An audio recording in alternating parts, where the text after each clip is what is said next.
Pero bago tayo magpatuloy ay pakilike ang ating video. Ganun din ang subscribe button, pati na rin ang bell icon para lagi kayong updated sa mga parating ko pang mga uploads.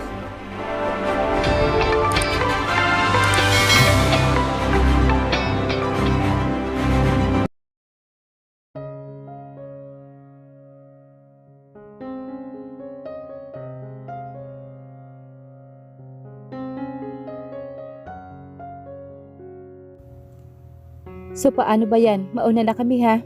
Maraming salamat talaga bro. Babawi ako sa'yo. Sambit ni Leo sabay tapik sa balikat ng pinsan. Don't worry. Maliit na bagay lang yung bro. Anyway, paalis na rin kami ni Isabel. Sabay na tayong lumabas. Wika ni Ian kay Leo. Tumayo naman kaagad si Layla at biglang lumapit kay Leo. Si Ian naman ay hawak ang baywang niya. Magkasunod lamang pala sila ng kotse nila sa parking area. Pero bago pa sila makapasok sa kanya-kanyang sasakyan, ay tinawagan ni Leo si Ian. Pumunta naman si Ian sa kotse ni Leo. Was it Ian? Tanong niya kay Ian na makabalik na ito sa kotse. Si Papa El raw isinugod sa hospital. Sagot naman ito. What? Saan raw? Tara puntahan natin? Aniya bigla siyang kinabahan. Sana naman ay okay lamang si Papa El. I was about to tell you that too. Wika rin ang binata sa kanya. Mabilis na minaneho ni Ian ang kotse patungo sa isang pribadong hospital. Halos sabay silang dumating ni Leo sa establishmento at sabay ring umakyat sa pribadong kwarto ng kanyang biyanan. Nandoon na si Karen at si Senyora Anita nang dumating sila. Nilapitan niya ang biyanan at sister-in-law nang makalapit na siya sa mga ito. Sina Leo, Ian at Layla ay nasa likuran lamang niya. Biglang sumikip ang dibdib niya kanina. Kaya tinakbo namin sa hospital. Pero ang sabi ng doc, okay na ang daddy ninyo. Wika ni Senyora Anita. Napaupo siya sa couch habang tinitingnan ang natutulog na biyanan. Nabigla at nag-alala talaga siya kanina nang malamang isinugod ito sa hospital. Ano ang ginagawa ng babaeng yan rito? Leo, paalisin mo siya. Nabigla silang lahat nang nagising si Papa El. At si Layla kaagad ang nakita at sinigawan nito. Mahal, aalis na muna ako. Sa labas na lang ako maghihintay. Tila natakot si Layla na makita ang reaksyon ng ama ni Leo, kaya siguro nataranta itong lumabas. Iha, are you okay? Tanong sa kanya ng biyanan. Namumutla ka, Isabel. Dagdag pa ni Karen. Lumapit naman si Ian sa kanya, at si Leo naman ay nakatingin rin sa kanya. Hindi ko alam, bigla na lamang akong nakaramdam ng hindi niya na ituloy pa ang sasabihin dahil bigla na lamang siyang nawala ng ulirat. Isabel! Dinig niyang tawag ni Ian kay Isabel pero hindi pa rin ito nagigising. Nilapitan niya ang dating asawa at hinaplos ang pisngi nito. Bigla itong binuhat ni Ian at nakasunod rin siya sa likuran nito patungo sa emergency room. Agad naman itong inasikaso ng mga nurse, di-run blood test habang natutulog si Isabel. At hindi nagtagal ay pinadala na ito sa isang private room. Ano kaya nangyari kay Isabel? Aniya kay Ian na kagaya niya ay nasa likuran lamang ng kamang hinihigaan ng babae. Baka pagod lang siya bro. Baka nagulat lang kanina nang marinig ni isinugod si Tito. Sige na bro, ako na ang bahala kay Isabel. Umalis ka na, hinihintay ka na ni Layla. Pagpapaalis nito sa kanya. Napakunot ang noo niya. Parang gusto na nitong paalisin siya kaagad. But I just wanna know what happened to Isabel bro. Okay na bro, tatawagan na lamang kita ha. Baka magalit pa yan kapag nakita ka pagising niya. Sambit ni Ian sa kanya. Bro, pinapaalis mo ba ako? Tanong niya sa pinsan. Hindi naman, ang sa akin lang naghihintay na si Layla. Baka magalit din iyon kapag nalaman na nandito ka sa dati mong asawa. Muling wika nito. Pero biglang naputol ang kanilang pag-uusap na makita niya ang babaeng doktor na nakangiti habang papasok sa kwarto. Nasa likuran nito ang kapatid niyang si Karen. Oh, Mr. Del Carmen. Bakit parang alalang-alala ka? Hindi mo ba alam na buntis si Mrs. mo? Sambit nito na tudong ngiti pa sa kanya. Ano po ang sinasabi niyo? Paulit nga po. Hindi ba kapaniwalang tanong niya sa doktor? Hay nako, surprise siguro. Buntis po ang asawa mo, Mr. Del Carmen. Wika ulit nito. Bigla siyang napaupo sa upuan na nasa tabi ni Isabel at napaluha bigla. Ilang weeks, Doc? Well, sa result, 7 to 8 weeks, I think. Ay nako, gusto ka talaga atang isurpresa ng misis mo. Well, tanungin mo na lang siya pagising niya. I'm sure alam niyang buntis siya. Wika ulit ng doktor at nagpaalam na sa kanila. Umupo naman si Karen sa tabi niya. Kuya. My God, Karen. Buntis din siya. Wika niya sa kapatid. Tumango naman ang kapatid niya. Yeah, ayaw na atang ipaalam sa atin ni Isabel. Maybe she wants to move on with her life already without you. Sambit nito sa kanya. Leo, tama ba ang narinig ko na buntis nga si Isabel? Tanong ng mami niya na kanina pa pala nakatayo rin sa may pintuan. Confirmed, mami. Biglang napaiyak ang senyora sa narinig. Look what have you done, Leo. You abandoned your family in exchange for someone you just know. Leo, sinira mo ang pamilya ninyo. You should have waited. You should have stayed with your wife. Ma'am, I'm so sorry po. Naguguluhan po ako. Niyakap siya ng mami niya nang makitang tumutulo na rin ang mga luha niya. Ayusin mo ang buhay mo, anak. Hindi pa man huli ang lahat. May oras pa para magsisi ka. Pag-isipan mo na mabuti, Leo. Kung napagtanto mong nagkamali ka, harapin mo ang galit ni Isabel, anak. Dagdag pa ng mami niya. Kuya, tama si mami. Bakit naman kasi nagpadalos-dalos ka kaagad? Wika naman ni Karen. Pero pinagbantaan niyang papatayin ang anak namin kapag hindi siya ang pinili ko. Hindi ko rin kayang mawala ang anak ko. Dugo at laman ko yon. Paliwanag naman niya. Huli na rin ang lahat, bro. Sukdula na ang galit ni Isabel sa'yo. Dahil pinili mo na si Laila.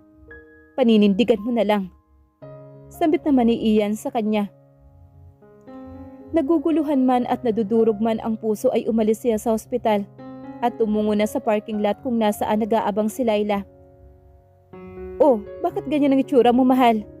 Parang nakatanggap ka ng masamang balita ah. Ano, namatay na ba ang daddy mo? Walang habas nitong sambit. Wala sa sarili ay nasampal niya ang babae dahil hindi niya nagustuhan ang sinabi nito. Humagulhol itong bigla pagkatapos niya itong sampalin. Don't you ever say those words again, Laila. Anong klaseng tao ka ba? Gusto mo bang mamatay ang daddy ko? Hindi mo talaga siya kayang respetuhin? Kung galit ka sa kanya dahil pinagtabuyan ka, din tama nga ang ginawa niya dahil wala kang respeto. Mahabang wika niya. Nangangalaitis siya sa galit ngayon, lalo na sa sinabi nito. Kahit na pinapahirapan siya ng kanyang ama, ay nirerespeto pa rin niya ito bilang ama niya at hindi niya ito pinag-iisipan na masama kahit na kailan. Bakit napakadali lamang kay Lala ang sabihin ang bagay na iyon? Wala ba itong pagmamahal para sa mga magulang niya? Bakit si Isabel ay parang tunay na magulang ang turing sa mga magulang niya? Sinaktan mo ako, Leo. Alam mong buntis ako. Gusto mo bang makunan ako, Leo? Gusto mo na bang mawala ang anak natin, ha? Humahagulhol na wika ni Laila habang hawak-hawak nito ang pisngi kung saan niya ito sinampal. Please, I'm sorry. Nabigla lang ako. Please don't cry anymore.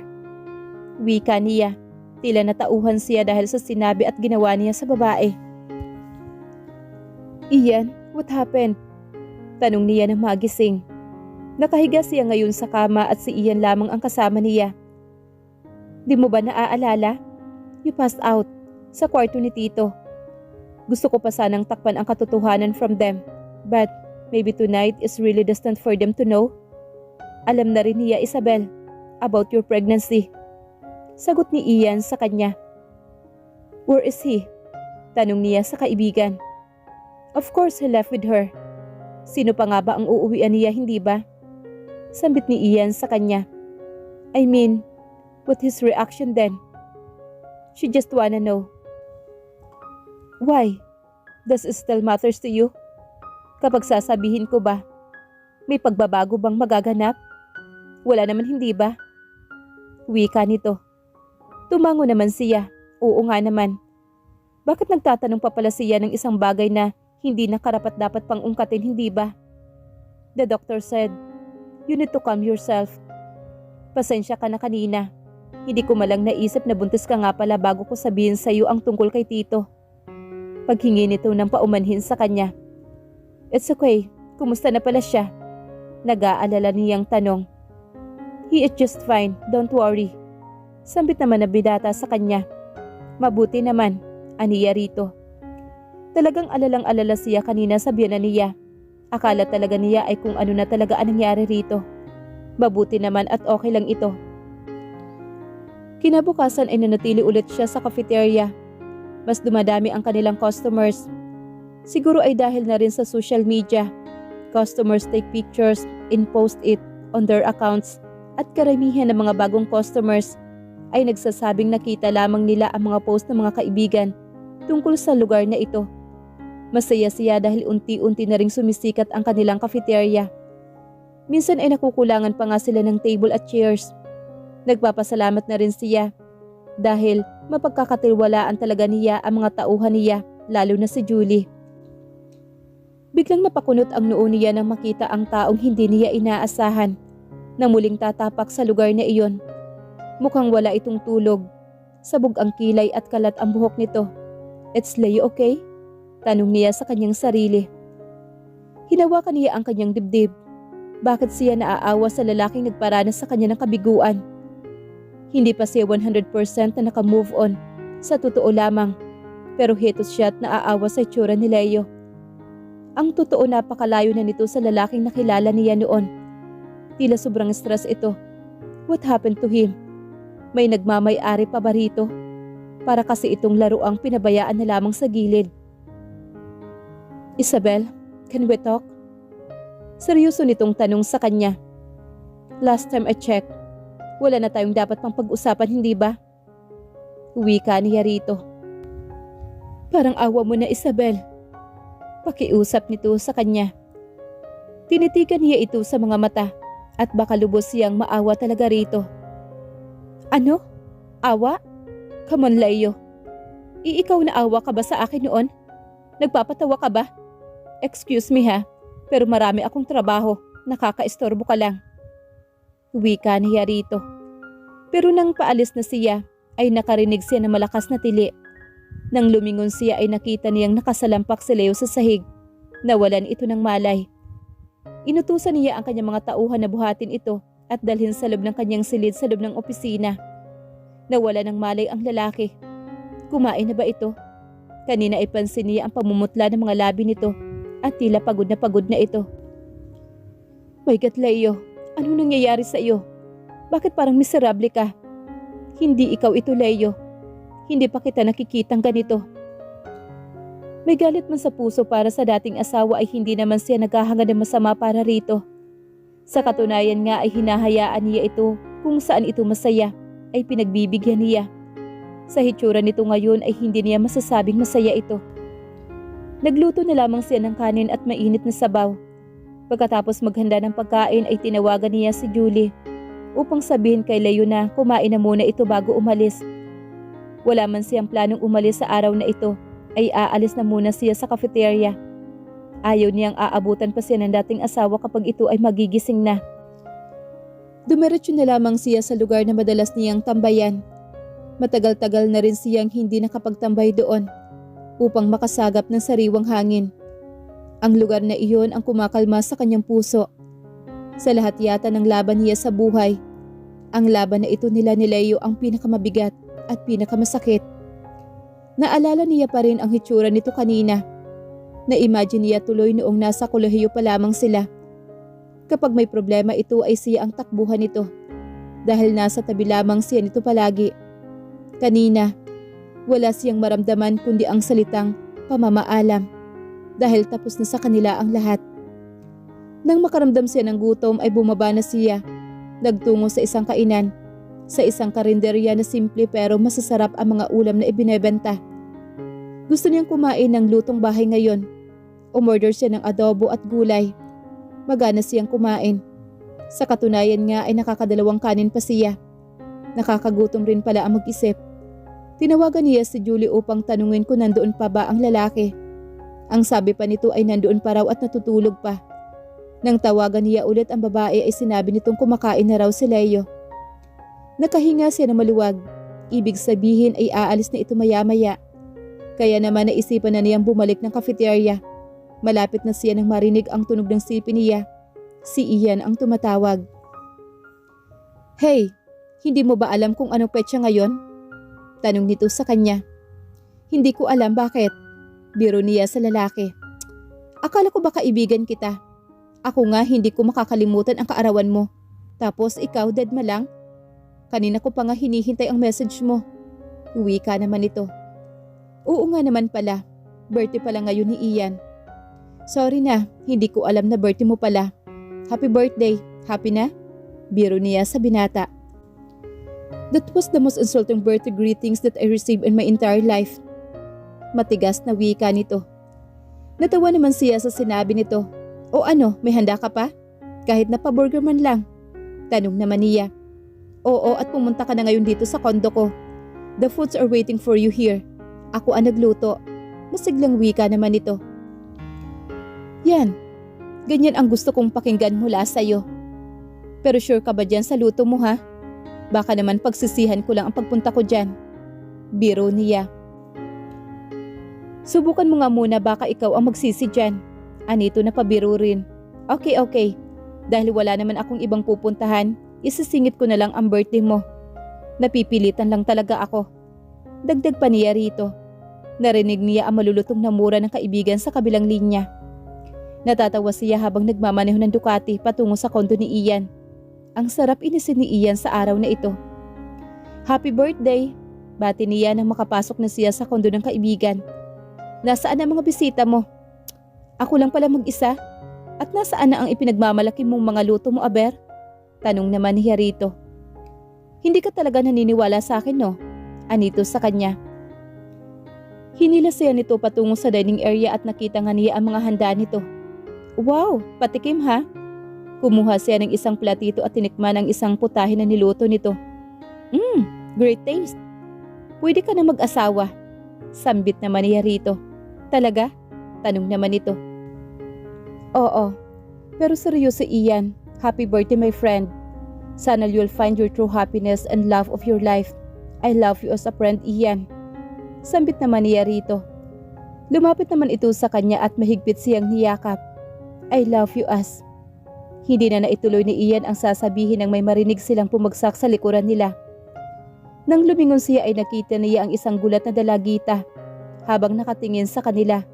Habang magkayakap sila ni Ian, bigla siyang kumulas mula sa pagkakayakap sa binata at humarap sa dalagita. Bilang isang babae ay alam niya ang klase ng titig na ipinukol nito sa kanila. Selos at sakit na pinaghalo sa oras na iyon. "Mia, anong ginagawa mo rito?" Maang na tanong ni Ian sa babae. Base sa anyo nito ay mukhang probinsyana ang babae. Simple pero mukhang anghel ang kagandahan nito. Napailing na lamang siya. Ganitong mukha ang nakita niya noon kay Laila. Parang hindi makabasag pinggan. Pero nasa loob pala ang kulo nito. Ngayon ay parang ganito rin talaga ang nakikita niya kay Mia. Pero hindi niya alam ang tunay na ugali nito. Tumalikod itong bigla at sumunod naman si Ian sa likuran nito. "Dumaan lang ako nang maalala kong birthday mo." Tipid nitong sambit sa kanya. "Next time, tumawag ka kung pupunta ka rito, okay?" Wika ni Ian sa dalagita. Narinig niyang napahagulhol ito. "Ganyan ka ba talaga? Pagkatapos mo akong pagsawaan, babaliwalain mo lang ako?" Wika naman ito. "Hay nako mga Del Carmen nga naman. Mia, ang ayaw ko sa lahat ay yung sinasakal ako at umaas ng asawa ko. Now kung magagalit ka lang ngayon, then go on. Sige magalit ka hanggang sa gusto mo." Wika naman ni Ian sa babae. "Sige, mag-enjoy kayo ng babae mo." Sigaw nito at hindi nagtagal ay narinig niya ang pagkalabog ng pintuan. Naitutop niya ang sariling bibig. Napagkamalan pa siyang babae ni Ian. "Happy birthday Ian." Wika niya habang pinupulot ang box ng cake na nahulog ng babae kanina. "Nakaka-stress pala kapag masyadong bata ang karelasyon mo." Wika nito nang bumalik na sa dining area. Ikaw naman kasi, you should have let her stay. Ipakilala mo sana siya sa akin. Di sana wala kayong problema ngayon. As simple as that. You usual. Wika naman niya. Nakakainis, masyadong sensitive. Nakakita lang na may kasama akong babae, iiyak na siya kaagad at magsiselos. Mapapano talaga ako sa stress. Wika naman ito na ikinatawa naman niya. Sa totoo lang ay totoong batang-bata pa ang babae kanina. Saan mo ba siya nakilala? Sa Zamboanga. I brought her in Manila para pag-aralin siya. Natawa naman siya na malakas. Sugar daddy ka na pala. Tukso naman niya rito. Hindi naman. Gusto ko lang namang tumulong. Sagot naman ng binata sa kanya. Well, pero may nakuha ka na kaya ka tumutulong, hindi ba? Suswag ako. Kilala ko kayo mga Del Carmen, no? Aniya rito. Masyado ka namang nega, Isabel. Huwag mo namang lahatin ang mga Del Carmen. Uwi ka naman ito. Habulin mo kaya? Ako maghahabol? Puputi na muna ang uwak. Napailing naman siya. You're such a heartbreaker, Ian. Someday kapag nakakita ka na ng babae na mamahalin mo ng totoo, maghahabol at maghahabol ka pa rin dahil ayaw mo siyang mapunta pa sa iba. Uwi ka naman niya. Bahala na nga siya sa buhay niya. Ayaw ko talaga sa babae na maraming arte at feeling asawa na kaagad. Muling sambit naman ito. Gago, ganyan talaga ang mga babae. Lalo na't nakuha nyo na ang isa sa aming kainusentehan. Iyan ang sarap niyong pag-untugin ng pinsan mo, no? Wika naman niya rito. By the way, nasa office ko pala ang pinsan mo. Tulog na tulog ang walang hiya talaga. Talaga? Kayo na ba ulit? Ano? Pumunta siya sa cafeteria. Nagtatanong kung pwede raw kami mag-usap. Pero bigla na lamang nahimatay. Kaya pinhiga ko na lang muna sa kama ko at pinagluto ko ng soup para mabuksan naman ang isip niya na ayaw ko na siyang kausapin pa. Pakinggan mo muna kaya siya, Isabel. Ano? Ano ka ba? He deserve a cool treatment from me after what is done. Sa harap ng mga magulang niya ay kaya ko pa siyang kausapin na matino. Pero kung kami lang, sorry na lamang siya. Aniya naman kay Ian. Mamaya ay tatawagan niya ulit si Julie at sasabihin rito kung sakaling nandoon pa si Leo ay palayasin na nito. Nagising siya sa hindi pamilyar na kwarto. Napabalikwas siya ng maalala ang nangyari kanina. Kausap niya si Isabel at humihingi na mag-usap sila. Pero itinaboy siya ng dating asawa. Bigla na lamang siyang nahilo kanina. This morning he finally gave up on searching for investor. Mukhang wala na talaga siyang mapapala kahit na araw-araw siyang makikiusap. No one wants to help him and save him from this misery. Naisip niyang magsimula na lamang muna ng kahit na anong negosyo. Tindahan o shop siguro na makakatulong sa kanya. He needs savings sa panganganak ni Laila. Ay sir, gising na po pala kayo. Ang sabi po ni ma'am, kumain na raw po muna kayo. Wika ni Julie ang right hand ng negosyo ni Isabel. Salamat. Sinabi niya yon? Tanong niya rito. Opo sir. Sa katunayan nga po, siya po ang nagluto ng soup para sa inyo. Mukhang gutom raw po kayo kaya kayo nawala ng malay kanina. Sambit pa ulit nito. Natahimik naman siya saglit. Isang matinding emosyon ang bumabalot sa kanya sa sandaling iyon. Si Isabel, nagluto para sa kanya at sinabing pakakainin siya pag nagising na siya. Tila nilalapirot siya sa loob. Napakabait ng asawa niya. Kahit na masama ang loob nito sa kanya, ay pinili pa rin siya nitong tratuhin na maganda. Isabel, patawarin mo ako. I was really blinded. Akala ko magiging masaya na ako dahil magkakaanak na ako. Pero hindi pala, Isabel. Dahil walang sino man ang makakatumba sa pag-aalaga at pagmamahal mo. Isinulat niya ang mga katagang iyon sa isang papel at idinikit sa computer screen ni Isabel. Nang matapos isulat ang nais na sabihin sa dating asawa, ay kumuha na siya ng plato at kutsara. Ingat na ingat siya upang hindi kumalat ang mga gamit ng dating asawa. Kilala niya ito. Napaka-organized na babae ni Isabel. Sa katunayan nga ay nagagalit ito kapag pakikialaman ang isang gamit at hindi na ilalagay sa lugar. Nilibot niya ang tingin sa palibot ng opisina nito na naging kwarto na rin pala at kusina ng dating asawa. Hindi mo talaga makikita na may kalat. Lahat ay nasa tamang lugar na walang kahit na anong alikabok. She always find to clean at hindi na inaasa pa sa mga tagalinis. Nagsandok siya ng kaunting kanin at naglagay na rin ng sabaw. Naibulalas niya. Naiiyak siya. Tumutulo ang mga luha sa mukha niya habang kumakain ng luto ng dating asawa. Hindi dahil sa gutom na siya, kundi dahil naaalala niya ang luto nito. Ito ang lutong palagi niyang hinahanap. Ang laki niyang tanga. Nasilaw siya sa katauhan ni Laila. Nagpadalos-dalos siya. Dahil sa panahong iyon ay nakakaramdam siya ng kasabikan. Lalo na't patago ang relasyon nila. Pero na nagsama na sila sa iisang bubong, ay bigla na lamang lumabas ang tunay nitong katauhan na malayo naman pala sa unang babaeng nakilala niya. Totoo nga ang sinasabi nila na nasa huli nga talaga ang pagsisisi. Pagkatapos niyang kumain ay nilinis niya ang mesa at hinugasan ang pinagkainan niya. Julie, please say thanks to Isabel. Aalis na ako ha. Wika niya sa manager ng cafeteria. Sige po sir, sasabihin ko na lang po.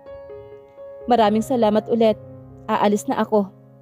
Wika niya. Hindi na muna siya uuwi ng kondo.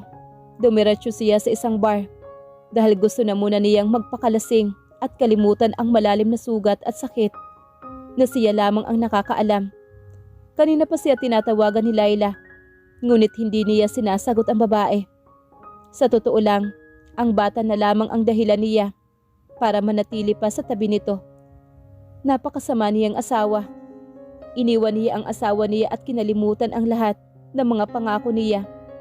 Ang aga naman ata ng karma niya dahil wala pang kalahating buwan at hindi pa umaabot ng taon ay bigla na lamang niyang napagtanto ang tunay na damdamin niya para sa dalawang babae. Mas mahal niya ang asawa niya, ang babaeng pinagtabuyan niya at pinili niyang saktan at durugin ang puso nito. Ano ang gagawin niya? Paano niya aayusin ang buhay niya kung ang dating asawa niya ay palagi siyang itinataboy? Napakasakit. Sigaw ng isang bahagi ng isipan niya. Sana panaginip lang ang lahat. O di kaya sana ay babalik na ang oras upang ituwid niya ang lahat ng baluktot na nagawa niya. Ngunit paano nga ba niya aayusin ang buhay niya na siya mismo ang nagwasak? Nakailang buti na siya ng alak ngunit hindi pa rin siya tumitigil. Gusto niyang uminom hanggang sa hindi na niya maramdaman ang sakit sa dibdib niya. Sakit na unti-unti siyang dinudurog dahil ang tanging taong makakaramay niya sa ganitong sitwasyon ay wala na at pinagtabuyan na siya. Ni minsan ay hindi siya nakaranap na maging mahirap. Isinilang pa lamang siya ay isa na siyang bilyonaryo. Pero ngayon, nahihirapan siya mag-budget ng pera, lalo na tanging savings na lamang niya ang bumubuhay sa kanila ni Laila at sa magiging anak nila. Paano niya ito malalampasan? Naalala niya ang sinabi ng kanyang ama na habang maaga pa iwanan na niya si Laila. Pero paano niya iyon gagawin kung ang laging panakot nito sa kanya ay papatayin ang anak nila? Kung siya ang masusunod ay hindi na muna siya uuwi. Gusto na muna talaga niyang palipasan ang sakit na nararamdaman. Kumatok siya sa pinto at nakita ang galit na mukha ni Laila nang mabungaran siya nito sa pintuan. Kanina pa kita tinatawagan, Leo. Tapos uuwi kang lasing? Ano ka ba? Parang wala kang asawang uuwian ah. Gusto mo bang makunan ako dahil sa pag-alala ko sa'yo? Inis na bulyaw nito sa kanya. Nagpatuloy na lamang siya sa paglalakad at hindi na ito kinakausap pa. Leo, palitan mo nga yung damit mo. Amoy alak ka pa. At amoy pawis, ano ba naman, Leo? Muli nitong bulyaw sa kanya. Nahiga na siya sa kama at hindi na niya pinansin pa ang sinasabi nito. Hilong-hilo na siya sa kalasingan niya at gusto na niyang matulog kaagad. Hay naku, Leo. Hindi ka malang nag-iwan kanina ng pambayad ng kuryente. 2 buwan na pala tayong hindi nakakabayad. Bukas bigyan mo ako ng pang-grocery ha at pang-vitamins ko. Mahaba nitong sambit. Kung ano-ano pa ang sinasabi nito ngunit hindi na niya narinig pa dahil nakatulog na siya. Pagising niya ay napakasakit ng kanyang ulo.